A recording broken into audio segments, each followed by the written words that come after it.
Thank you for such a warm greeting. I'm pretty sure that I studied with, in my year, at least 4 of your best 3 students. So thank you very much for that.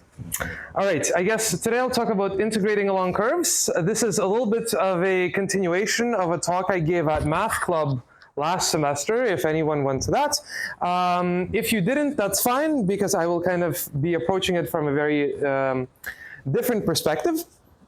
And so the plan for today is kind of like this. We're going to first very briefly review just regular integration, which you're already familiar with, and then kind of try and see is like, okay, how can we take this and make it applicable to a lot more cases of where we might want to integrate something, and perhaps kind of escaped this kind of one-dimensional, two-dimensional world that we live in, and maybe try and go to 2, 3 dimensions. And then maybe I'll give a hint as to how you might think about more dimensions than that.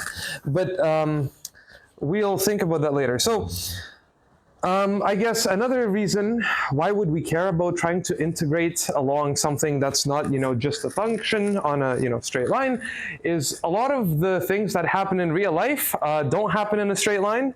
Especially in physics, you have, even in classical mechanics, you have a lot of motion. You have a particle that has some kind of strange trajectory, and you care about, finding something about the particle, for example, its path or something like that. And so in that case, that's when, for example, you would care about something like this. Actually, sorry, let me just double check that this is working. Yes, it is. Okay, perfect. So in this case, hopefully everyone can see the board. I'm going to start with a little bit of review. So let's suppose you have some kind of function. Let's say it's some continuous function like this, and you want to look at the integral of it from a to b. The definite integral of it from a to b. Who remembers what is the definite integral of this function from a to b? Anyone? Any suggestions? What is the integral of this function from a to b?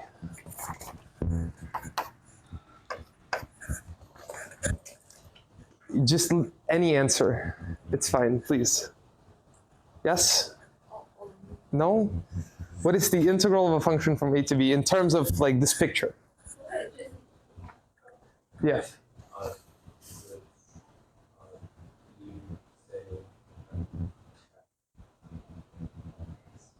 But what does the integral physically represent in terms of this picture? The area under this curve. So, okay, the integral that we will write as, a to b of this function f, f of x dx, that's the area under this curve. Right? Okay, that's pretty good. However, this is a little bit vague. Ideally, we try and, so that's the answer I was looking for, but let's try and see if we can kind of figure out how to formalize this a little bit. I will now draw a picture, and hopefully people will remember a little bit. I'll draw the same picture, but I'll maybe draw it on this side here. So I have my same function. I have a, I have b. I want to compute the area under this curve. I think people might remember that you can do this by drawing these kinds of little rectangles around here, right? That would kind of approximate my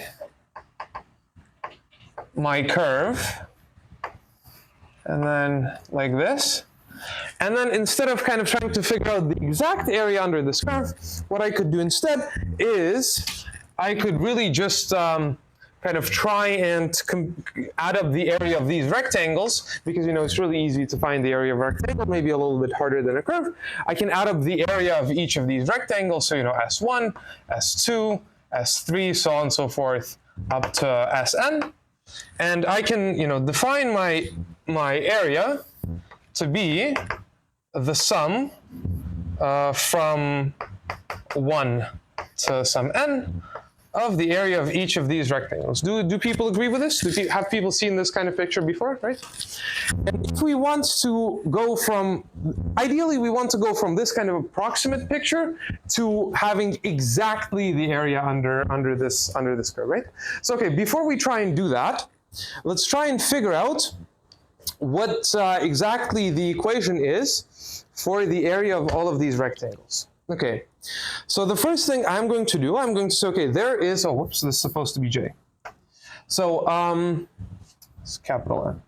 So first, I'm going to say, suppose we split our graph, all of these rectangles have the same width, and there's a total n of these rectangles, right? Okay, if I have n rectangles, and then they're kind of spanning this from A to B, and they all have the same width, what is the width of a single rectangle? It's a straightforward division problem. Yes? Okay, so I will denote the width of each rectangle as delta x, and if they're all evenly spaced, then this is going to be b minus a over n. Over n. Okay, very good. So now, yes. So now let's write another thing. I may have gotten a little bit ahead of myself. So what is, in general, what is the width of a rectangle? What do we need to know about what is the area of a rectangle? In general, what do we need to know about a rectangle to find its area? You care about the, yes. Okay, length times width. So I already said that the width is delta x. So it's going to be delta x times the height, right? Okay. But what is the height of these rectangles in the way I drew them? It is, like, you know, say here it's this value here. What is this value in terms of the function? Don't you have to be more specific about the forms because it depends on the font, right? Yeah, exactly. So that's why I'm like, as drawn here. So here it's at the,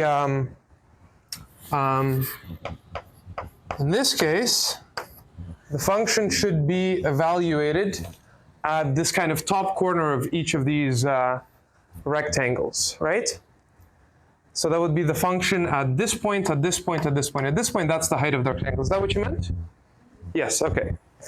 You could choose, you know, to have this point to be here and so on and so forth, but I guess we'll stick with this convention. They'll give you the same answer anyway. You say that, for instance, a equals x naught, and then you're going to add delta x in order to get to the x1, and then delta x to get to the x2, yeah. Then they can actually have better idea what yeah, you're right.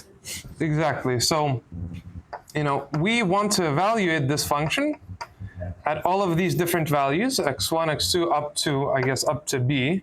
And then I guess a could be x naught, and b could be xn or xn plus 1? Just consider that. Yeah, sure, xn.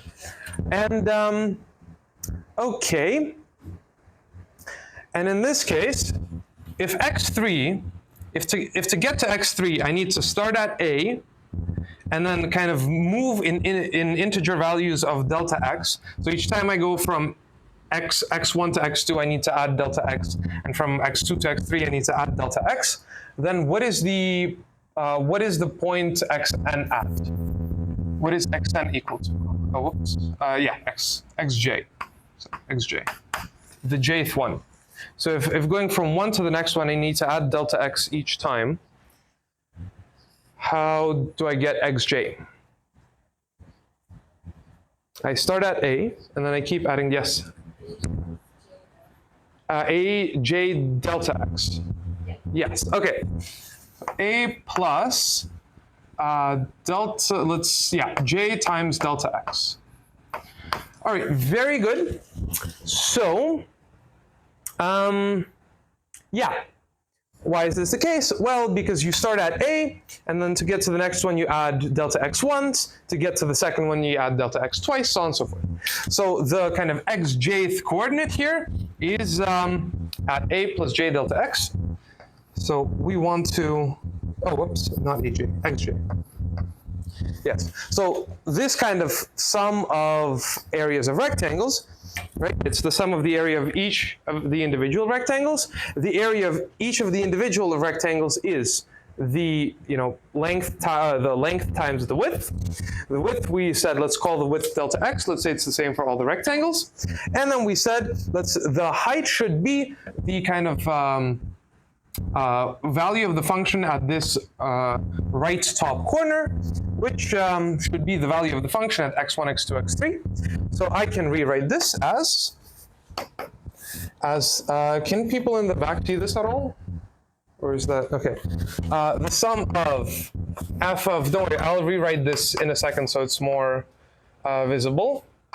Delta x times delta x from j equals 1, I think this would be to n, and maybe n minus 1, up to modulo some mistake that I made. And we also argued that delta x should be b minus a over n, right?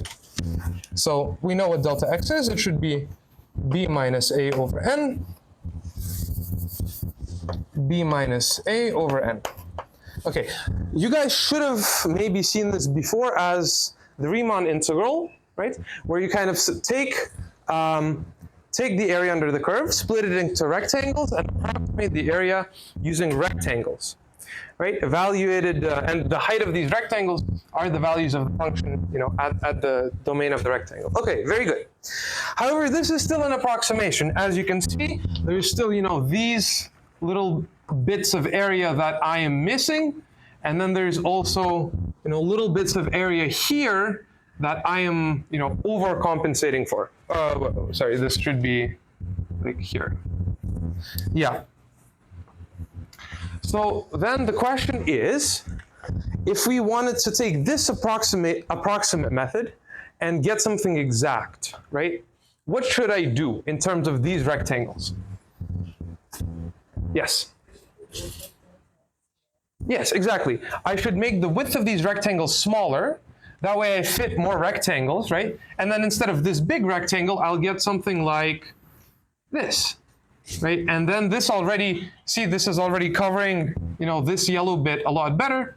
So, you know, it is a better approximation because there's less things, you know, it now misses only this much area. So I want to kind of make the rectangle smaller, right? Now, if I said that I want to make the rectangle smaller, and I said that all of these rectangles have to have the same width, right? Then making the rectangles smaller should be the exact same as doing what else to the rectangles? Just getting more of them, right? So, if I want to take more rectangles and more rectangles, ideally I'd have like infinitely many rectangles that would cover my area perfectly. So what does that sound like if I want to have infinitely many rectangles? That sounds like we want to take a limit. Yes. Okay. And what should we be taking the limit with respect to? And what should be going to where in this equation? So look at this equation and think of, yes, where the limit should be going. Suggestions? Yeah? The middle. Exactly. So this is how we will now define. So using this kind of idea that we have that the integral should be some kind of area, we'll now give a proper definition of what an integral is. Whoops. So let's do definition. Given a function f from a, b into the real line, define the definite integral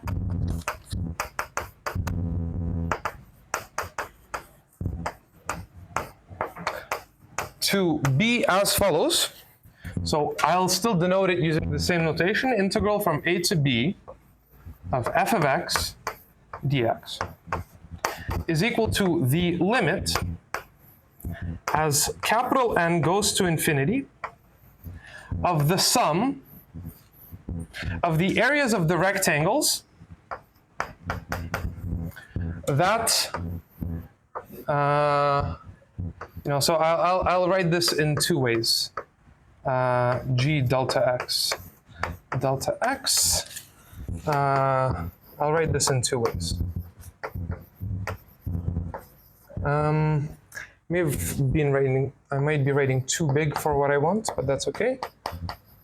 F of A plus J times the same over n times b minus a over n. Okay. Do people agree with this definition? Let's use the same kind of LChem. Yes, this definition makes sense. All I'm doing is I'm taking some rectangles, trying to use them to approximate the area of my graph, and I'm just making I'm making more of these rectangles and making them smaller and adding up the area. And that's going to give me my integral. Yes? Okay. So now I have a very interactive and fun demo. Actually, wait, there's another thing I wanted to, there's another small remark I wanted to make. Where should I make this remark? I'll make this remark here, is that you may remember that there's a certain rule, which is called U substitution, right? Do people kind of remember what U substitution is? So let's see if you do indeed remember. So if I have an integral from a to b of g of f of x times the derivative of f of x dx, this should be equal to what integral? Do people remember? There should be a way to kind of rewrite this a little bit. So this really is kind of like chain rule as well, right? Do people remember a certain, like how would you do U substitution on this? What would be my U? Guess, there's like 3 letters in there and X is not one of them. Yes? F of X, great.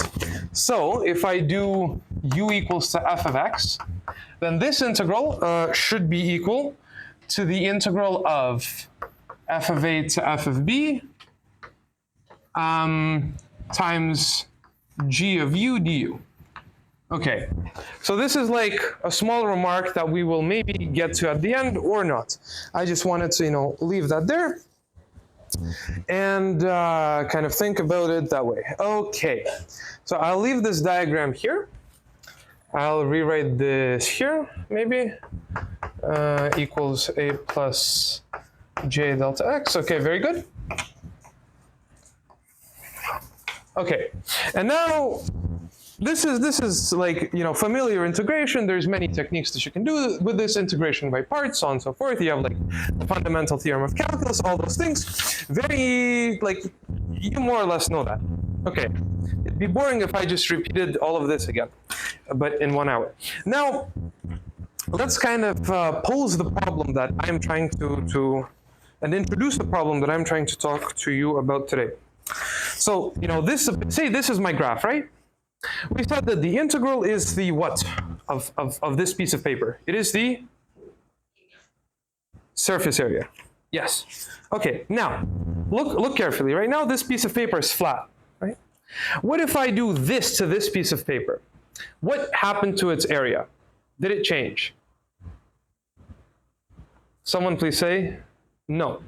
Okay, be louder. Like I can only be as loud myself. Add something. Just take it as a optional occasion for yourself that you want to show off your knowledge, and assuming that you're sitting at university panel and you want to impress your professor because he doesn't know you. But the moment that he's asking the question and you're raising your hand, he can remember even the place that you're sitting. Yes. And that's how you can just impress your prof. And even if you give the wrong answer, they still usually like that because, at least someone answers. It's sometimes very weird when you're sitting in a lecture hall of like 150 people and then they ask a question and like everyone's just sitting there silently, even though you know that at least 7 other people know how to answer the question. Okay, so if I take this piece of paper, like this, if I know this function, I know how to compute its integral, no problem, right?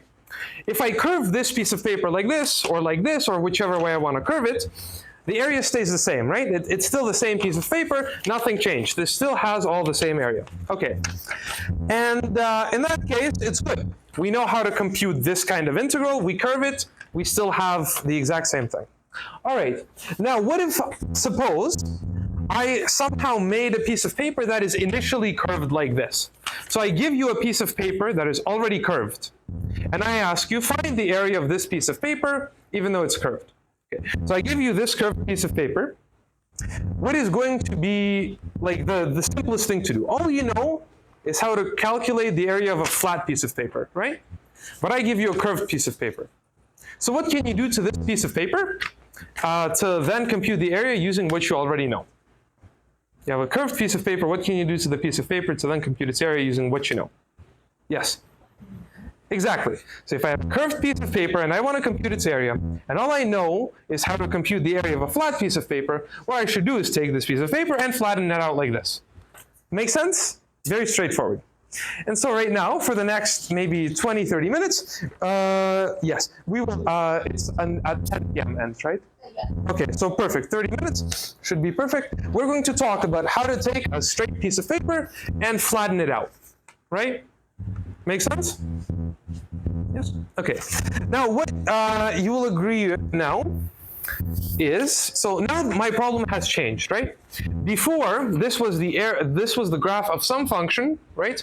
On some interval, right? On some straight interval on just the real line. Do you agree? Now, this changed. Now, we have the graph of some function that's not on a straight line, it's on some curve in the plane. So let me try and kind of redraw this picture that I have here. What do I have? I have my x-axis here, my y-axis here, right? And so the bottom of this piece of paper, the bottom bit, traces out some kind of curve, you know, in the plane, right? We went from kind of a one-dimensional bottom line to a line that's in 2 dimensions all of a sudden at the bottom, at its very base. Yes? Okay. So, you know, this is going to be my endpoints here.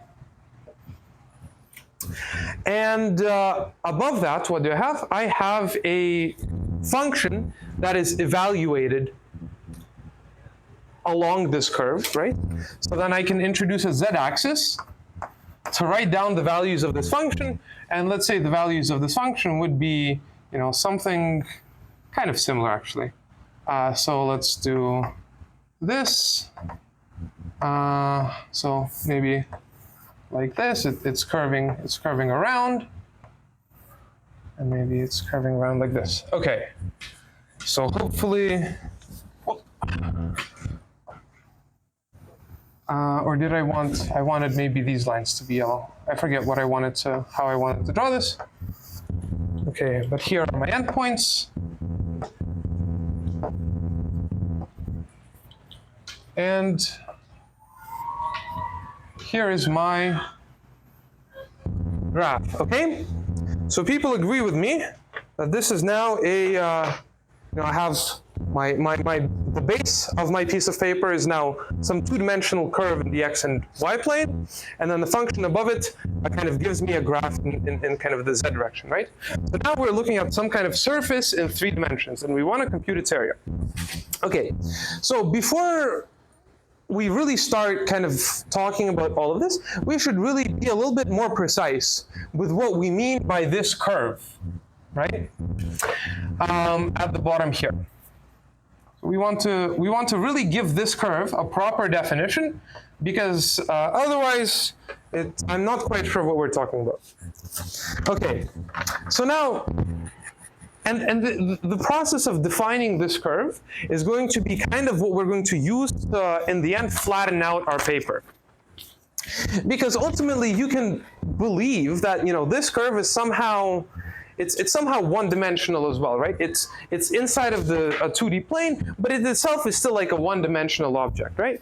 Because actually I should have brought like a piece of string. You know, this is kind of like a piece of string. You can make a piece of string flat. It's one-dimensional. If you curve it, it's still in some sense one-dimensional, whatever that is. Now, if this is in some sense the same as some other piece of some other interval, then ideally there should be a function going from an interval into this curve in the plane. And that's all we're going to do. We're simply going to define a curve like this as defined with some function that goes from an interval into this curve. So, suppose you have an interval in the real line, going from C to D, and all we're going to have is just say that this curve is really defined by some function going from some flat straight interval. Okay, and we're going to see how this works using the following definition number 2. Where should I put this definition? I'll put this, should I erase this graph? Is that okay if I erase this graph? Do people remember this picture? I think I'll erase this picture, but I'll start with this. And then we can go from there. So this was our definition number 1. Now we're going to give definition number 2 of what a curve is. Definition number 2. Okay, so a curve, let's call this curve gamma in R2. So it's just a fancy letter, that's capital gamma. You're going to see lowercase gamma later. Is the image of some differentiable function gamma from C to D. So this is capital gamma, this is lowercase gamma. And you'll see why I'm making a little bit of a difference about it. So it's a function from C to D to R2. And so this function, little gamma, so gamma is called the parametrization of the curve.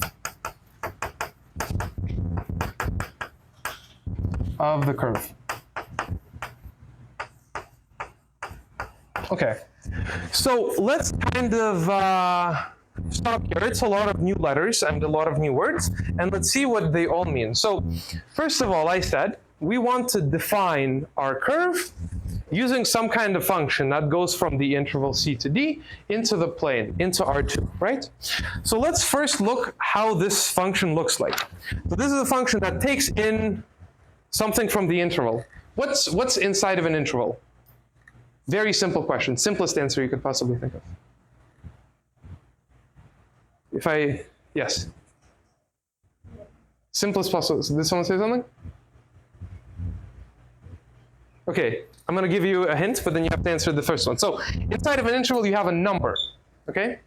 That was the expected answer.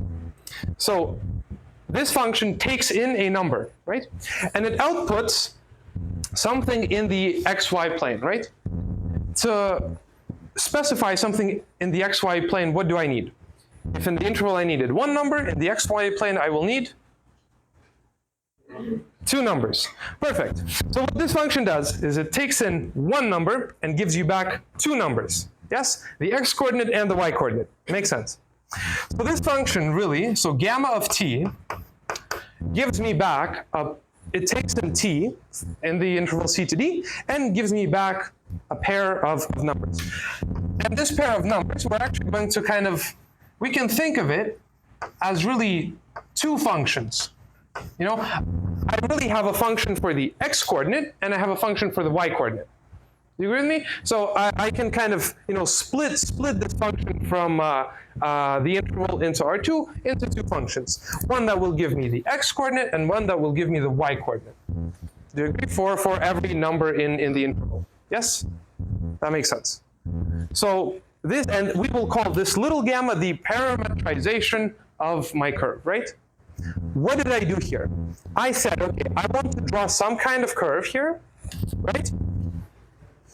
I will kind of, for every number in a straight curve, I will associate a number in the curved curve, right? Sorry, in the straight interval, I'll associate to each number in the straight interval, to each point in the straight interval, a point in the curve.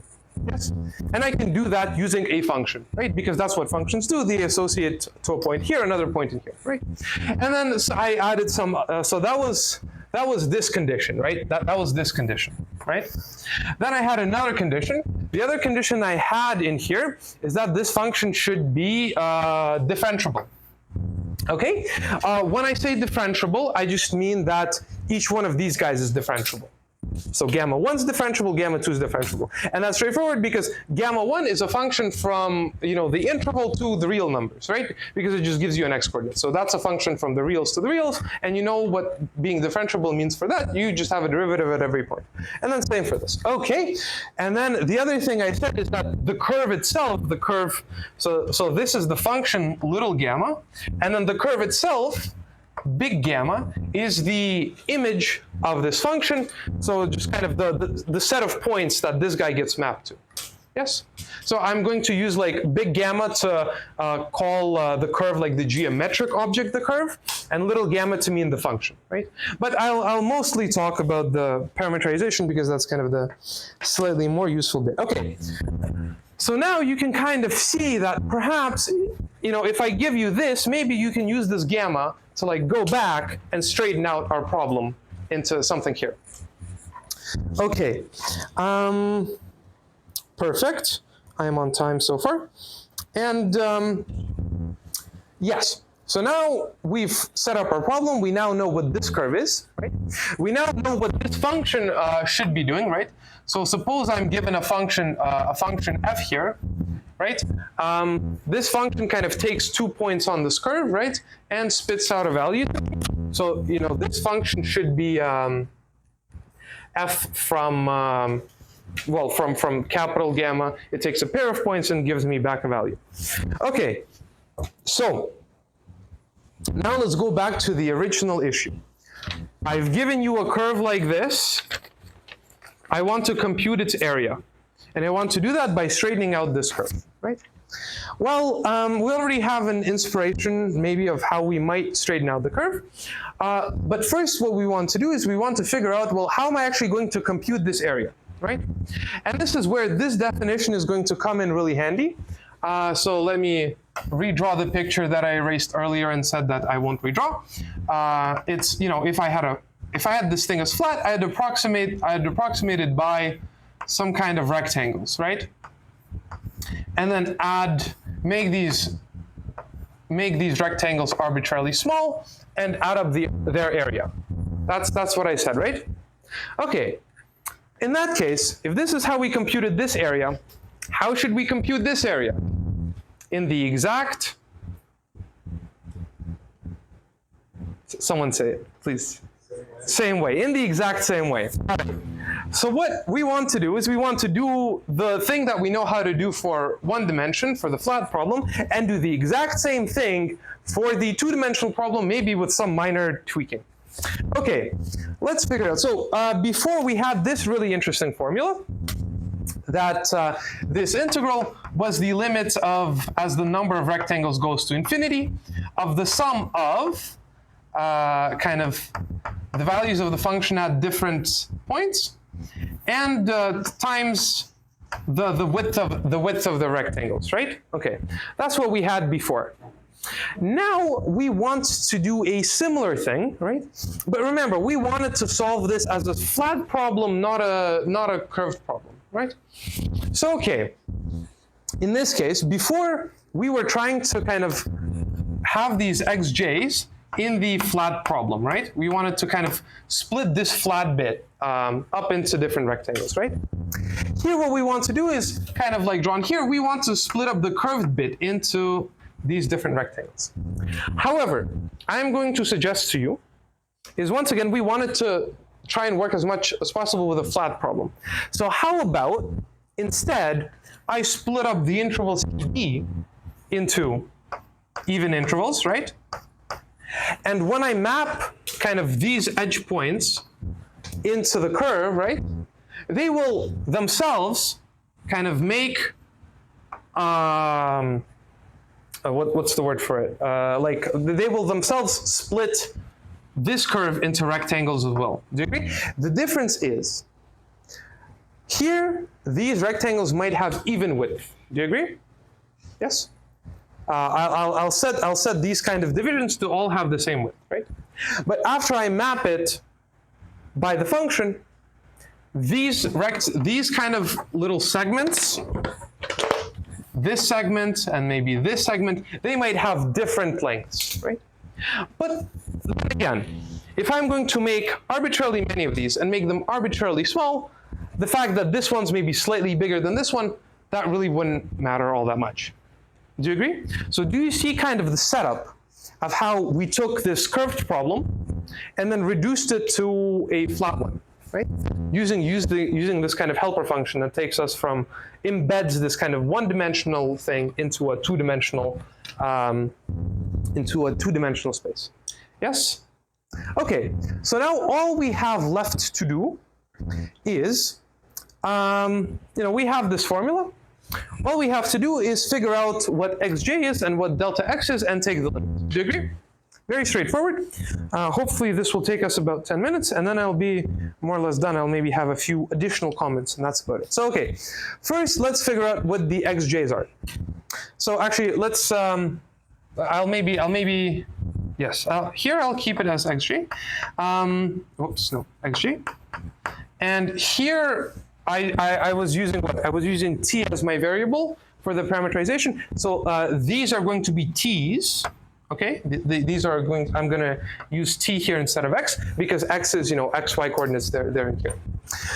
Okay, so here I'm going to split it up into t1, t2, t3, so on and so forth, up to tn.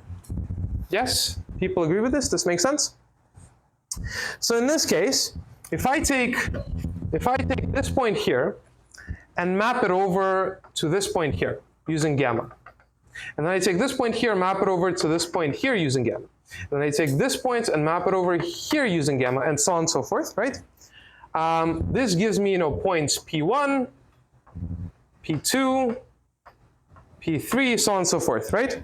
And then I evaluate my function at these points, and kind of look at the rectangle and the area of the rectangle there. So, if I'm taking my function here using gamma, if I'm taking this point here using gamma, then I'm taking this point here using f to find the height of my rectangle, what should this height be? Right, so I'm taking t1, and what am I applying to t1 first? Which function? Yes? Small gamma, good. So small gamma takes me from the interval into the curve, and then we have a function f defined on the curve, which is the function we want to integrate.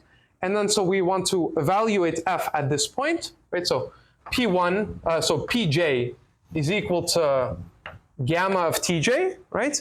And then kind of the height of the, so the height of the jth rectangle would then be f of pj, right?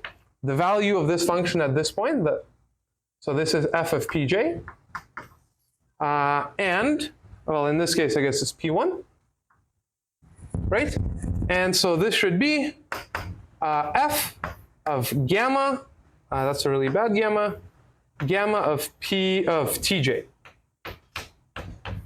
Do you agree? So my pj's, yes. My pj's, this is kind of the important formula. The way I'm going to split my curve here is using these pj's so that come from this interval. So I split up the interval, which I used to then split up my curve into little bits, right? Okay. Now, so we want to kind of still use the same formula, right? We figured out what the, so let me write what the formula for this should be. In this case, we want to do the exact same thing. We want to take a limit of the sum of f of some pj's, right? Times kind of little lengths of the curve, n goes to infinity, right? So delta gamma is going to be like a little length of this curve. Once again, these delta gammas might not be the same, so really I should have like a j somewhere here, but that's the idea. Okay, so we figured out what the point p, like what the points should be, and we know that like before, which I've also erased, the tjth point should be c plus j times delta t, and delta t should be d minus c over n. Yes? We remember that? Because I want these guys to be evenly spaced. Now these guys aren't evenly spaced. And they're also, this curve might also be curved, right? That's complicated. So once again, we're going to employ a little approximation. So if my curve locally, I have pi going to pj going to pj plus 1 might look like this, right? That's hard to compute the length of.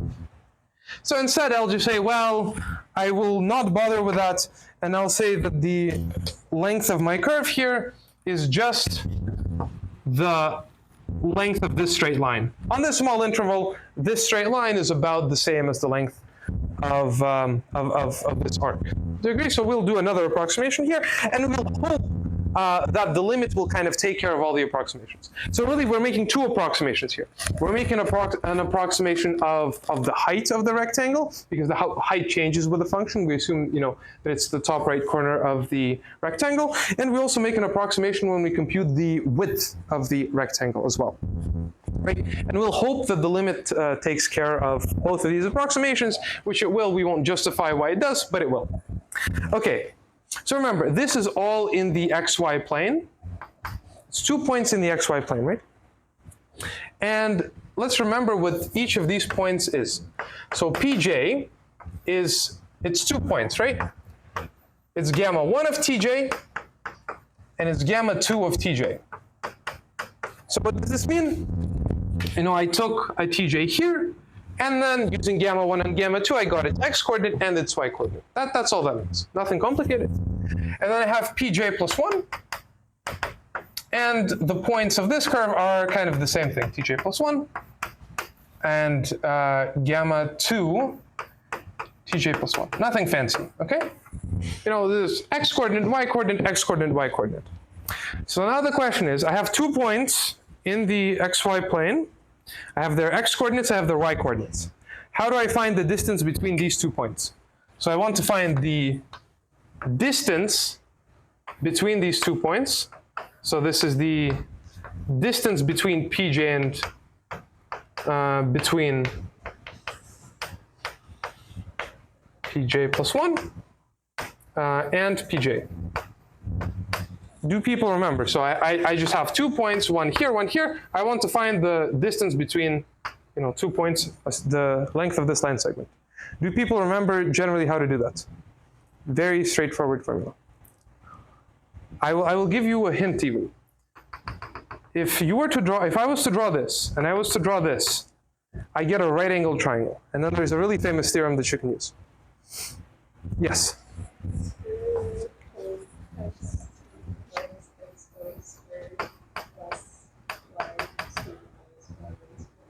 Okay, so I kind of heard what you said.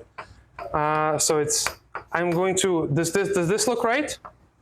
So if I have my points xj, so this is the x coordinates minus each other squared, right? Plus the same for y. The same for y. All right, there we go. Yj plus 1 minus yj squared. And then I take the square root of that. Do people agree?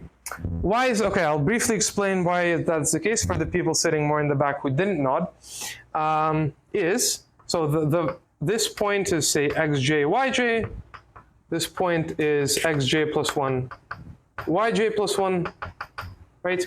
I want to compute the length of this line. I can take the length of this squared plus this squared to get the length of this squared by Pythagoras theorem. And the length of this is kind of this distance minus this distance. So let me try and use some colors to write this out.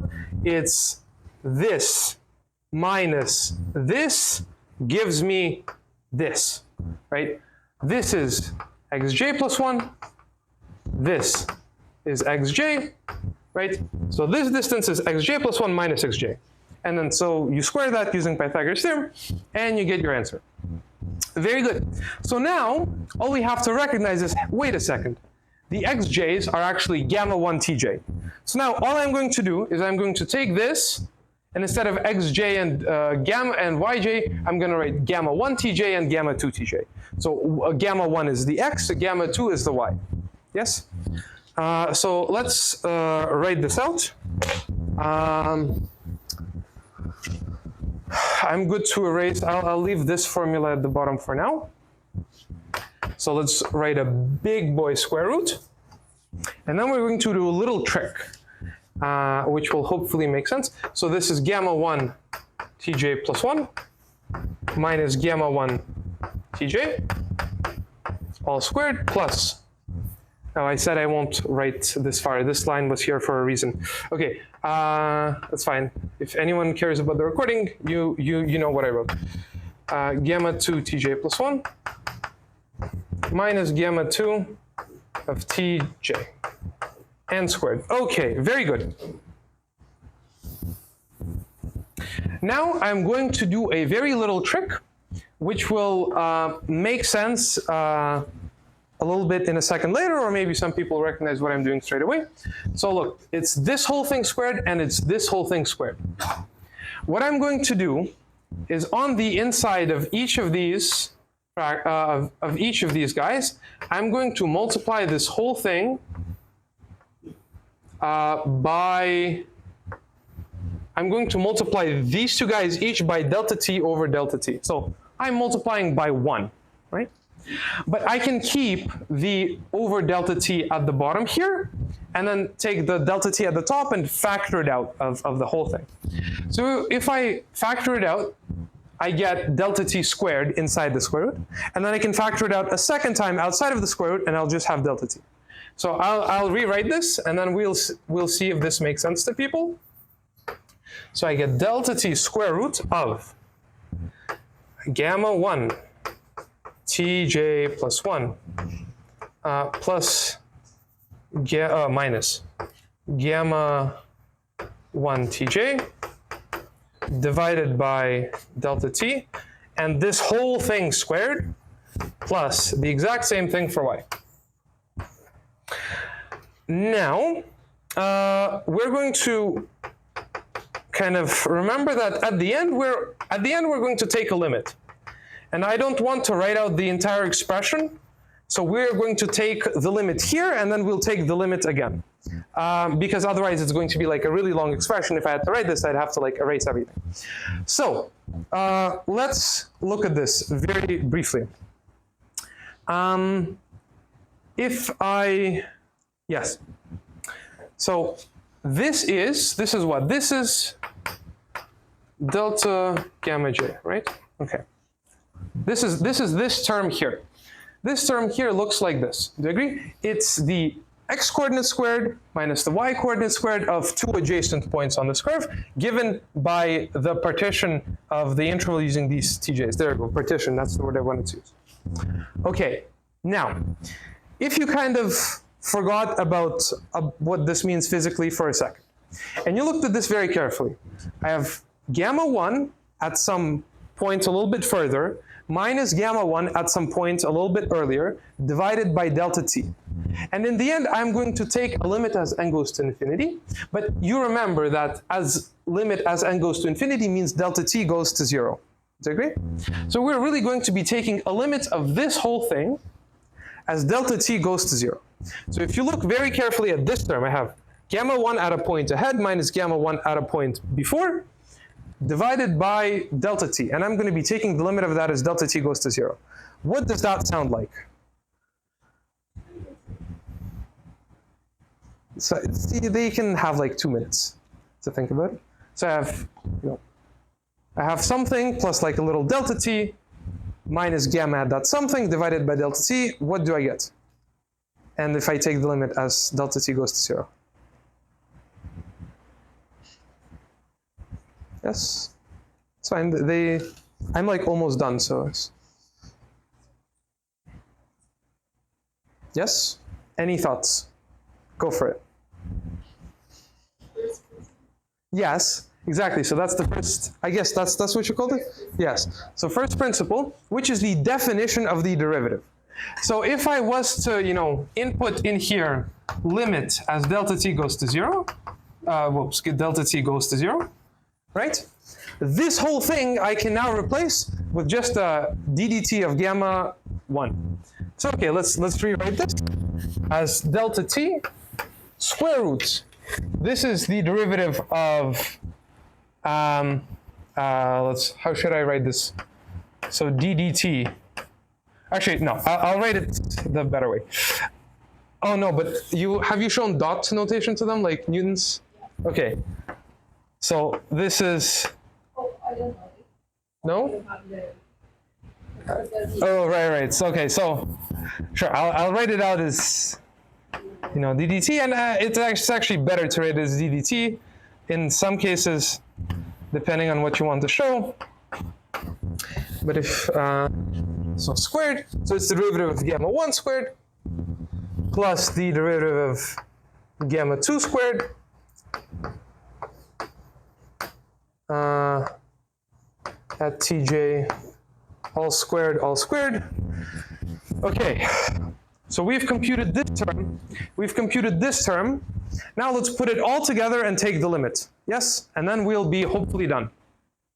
Okay, hopefully by now you all more or less remember how you do integration in the one-dimensional case. And regardless, we're about to define how to do integration in the two-dimensional case. So you should be easily able to kind of figure out what the integration in the one-dimensional case is by just thinking of an interval as a curve in 2 dimensions, right? So hopefully, whatever we write down right now, we'll get back, the same answer that we had for one-dimensional integration. So okay, we had this formula. We had this formula limit as n goes to infinity of n, j equals 1. We're looking at the rectangles of height f of p1, p2, p3, using these points p, times the little kind of arc lengths between adjacent points pj and pj plus 1. So we write this as pj times gamma j, right? Okay, we figured out what the PJs should be. The PJs, where did we get them from? We split up the interval into even bits, and then we kind of mapped that using the parametrization of the curve into the curve to get the PJs, right? So we said that PJ is gamma of TJ. Actually, I really should have kind of written that in red earlier, and I guess we can write this kind of in red as well. These are the 2 key formulas of what we've done on top of this definition. So let's rewrite this. This is the limit. I'm not going to write all the fluff around it yet, of gamma of TJ, right? But what was TJ? TJ is our even partitions of the interval C to D. So we said before that it's TJ C plus, J delta T, C plus J times D minus C over N. Yes? Okay, so, I'm just kind of putting functions inside a function. Nothing new here. And then I have to multiply by this gamma J bit. And so now maybe I'll use Leibniz notation, Newton notation, because I'm lazy. Squared plus gamma 2 at Tj all squared dot. Okay, so the dot above the gamma 1 is the same thing as writing ddt in front of the gamma 1. I'm just really lazy to have to rewrite a whole ddt that takes up too much space. So I'll denote the derivative with a dot. Like you write gamma 1 prime, right? A dot is the same as a prime in this case. So same thing is just you often use dots when you have when you take derivatives with time. And I guess we're using t here. And maybe there's a reason for why we're using t and not x. Beyond just not using the same letters, okay? And then what did I forget? So I copied this half, I forgot the delta t. Do you agree? So I guess times the delta t, but the delta t is d minus c over n, okay? Okay, very interesting. Okay, and so let's write this to n, and then the limit as n goes to infinity. Okay. Very good. But now, we want to, this is like, we want to evaluate this limit. It's a clunky expression. How do we do this? Well, you can, if you really look at this carefully, you can see that actually, no, it's really this whole, well, actually, let's just try TJ for now. You can see that maybe you could look at it as kind of this whole thing, right? As a function of t, right? You can think of this whole thing as a function of t, and we're evaluating at the tj's, right? So I'm taking this really big function, and I'm evaluating at these tj's. Do you agree? And then at the very end, I'm multiplying all of it by little delta t's. Do you agree? So I can think of, this really big function f of t times delta t. Right, so I evaluated the tj's. And then I'm taking these, the sum of these up to n. What does this sound like? This sounds like just our usual integration, right? Over a regular flat interval from c to d. Do you agree? It's just that the function isn't just the regular f anymore that we have defined over the curve. It's the function defined on our interval, but with like this kind of extra term here that is a weighting factor that tells me kind of the length of each of these little bits. Okay, so then if I take the limit of this, what should I get? So if I just took the limit of this, what do I get? I should get the integral from where to where of what? I should get, if I took the limit of this bit. If I took the limit of this, this is the integral of what function? Of, might be not clear here then. Any guesses? So if you kind of ignore everything else that we've set up to this point, this on its own would be the limit of so what integral would this give you? Just this on its own, where f is some function. Area Yeah. under F? Pardon? Area under F. Exactly, area under f. So this would give you, the integral from c to d of f of t dt, right? But I said, hey, f of t, let's call f of t this whole thing. So then, taking the limit of this whole large expression, right? It's kind of like this really big f times the delta t, right? So this should then just give me the integral from c to d of what? Of f composed with gamma of t, right? This is a function that goes from the interval into the real numbers, and multiplied by gamma 1 dot squared plus gamma 2 dot squared dt, right? This little delta t turns into a dt. So that's it. We've now figured out how to take a curve. If we have some function defined on this curve, right? You have a curve, you have a function defined on it.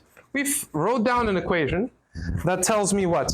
If I know how to parameterize the curve down here at the bottom on the base, and I know what this function is, then I have a way of how to reduce that kind of two-dimensional integral into an integral over an interval from c to d, which we know how to do.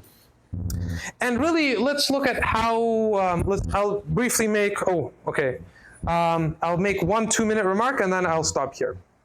As to, let's look at this equation. Usually, when you have an integral, you just have an integral, f of t dt, right? And this looks like almost the same thing. I have f of gamma dt, right? But that's because f is defined on the curve gamma. So this is kind of like f of t dt, that's fine. Times this weird like square root thing, right? But we know where we got this square root from. We got this square root from kind of looking at the distance between these two little points. That square root gives me the distance between these two little points. And if you look very carefully at this, you might notice, hey, this is gamma 1. This is almost like the length of a vector, right? If I had a vector with x component gamma 1 and y component gamma 2, actually these should be all functions of t. Right, this gives me, this is almost like the length of some vector. What's this vector? This vector is gamma 1 dot of t, gamma 2 dot of t. So I'm taking the derivative of the x coordinate and the derivative of the y coordinate. What kind of vector would that be? Well, if you think about it for long enough, for the sake of time, I won't ask you guys. That will be the tangent vector to this kind of whole curve. Do you agree? So this bit tells me the length of a vector that is tangent to that curve there. And then I'm multiplying it by a little dt. And so really now this formula makes a lot of sense. This is the kind of height of my rectangle.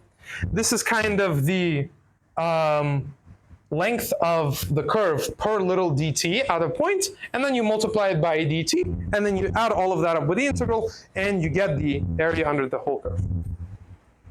So I guess that's all I'll say. There's 10 minutes left. I can always talk more about this, or I can answer questions about either math, or I'm from U of T, so I can answer questions about U of T, or anything you like. Yes, I'll end here. And I'm not sure where the others are, because it's, I don't know, 10 a.m. they got here, like Eric got here yesterday, so I doubt I'm not sure if he's awake. Yeah. All right, in that case, I'll stop this.